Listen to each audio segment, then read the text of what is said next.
Hello everyone, good evening and welcome to my YouTube channel. आज हम circular seating arrangement का question करेंगे जिसमें कि persons are facing away from the center. So let's start. बनाते हैं।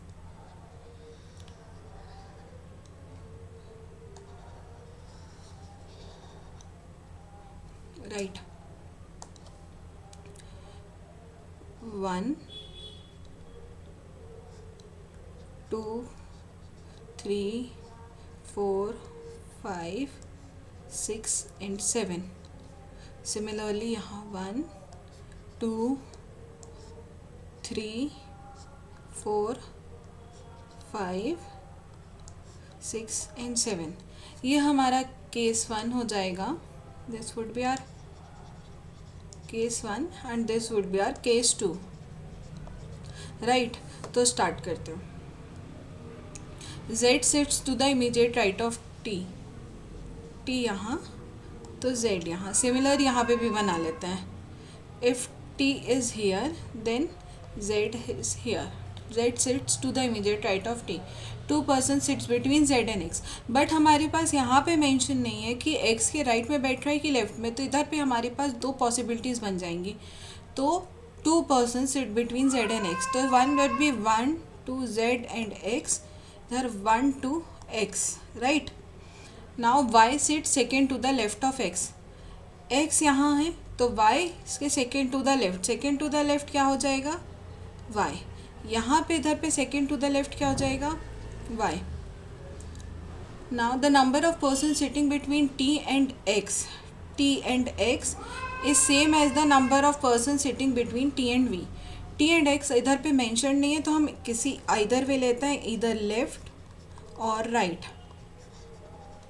सो T एंड X अगर हम इसके राइट से करें तो 1 2 3, तो यहाँ पे भी कितने हो जाएंगे? T एंड V के बीच 1 2 3, सो V would be here. T and X यहाँ पे 1, तो यहाँ पे भी 1। T and V। Right. Both W and X are not immediate neighbour. हमारे पास एक ही जगह बची है W and X।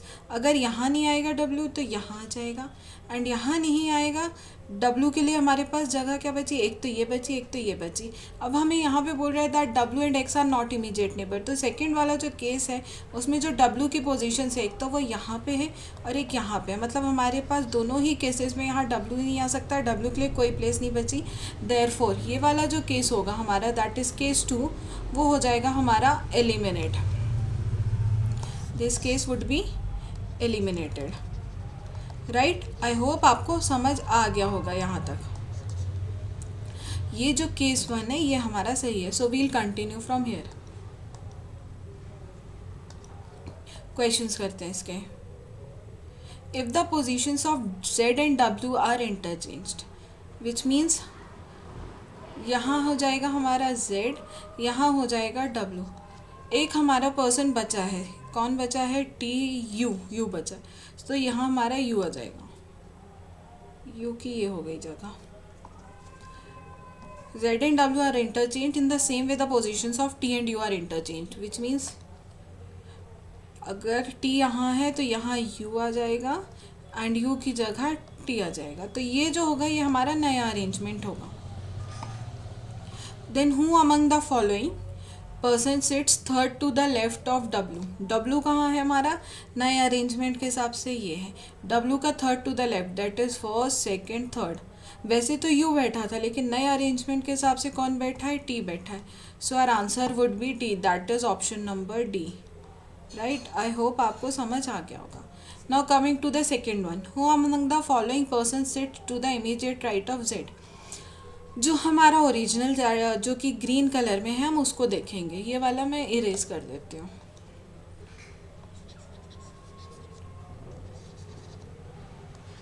Right. Who among the following person sits to the immediate right of Z।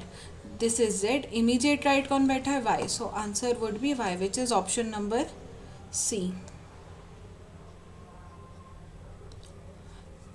Now coming to the third one, that is how many persons sits between T and U when counted from left of T। T है T का left का है ये, तो T और you के बीच में कितने पर्सन बैठे हैं? Only one person. So therefore answer would B one, which is option number E. Right, I hope आपको समझ आ गया होगा. Now coming to this one, if all the persons are arranged in alphabetical order from T in clockwise direction which means left to right, right? Then how many persons remain unchanged in their position excluding T? Arrange करके देखते हैं. T कहाँ है हमारा?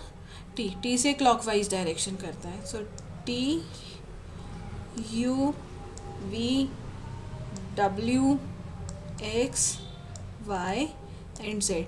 तो कितने persons की same है? टी को इंक्लूड करना नहीं है, जेड सेम नहीं, वाई सेम नहीं, वी नहीं, एक्स जो है वो हमारा सेम है. So only one person remains unchange. So our answer would be option number C.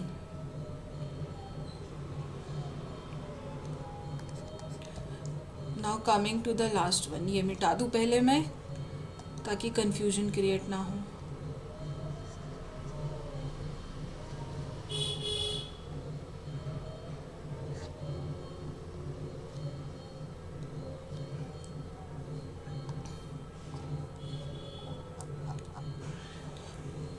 Are not V and X are adjacent.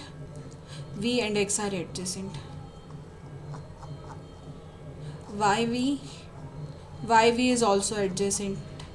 UW is also adjacent. ZT is also adjacent. TX are not adjacent. T और X जो है वो दूर दूर हैं. So therefore answer would be option number E.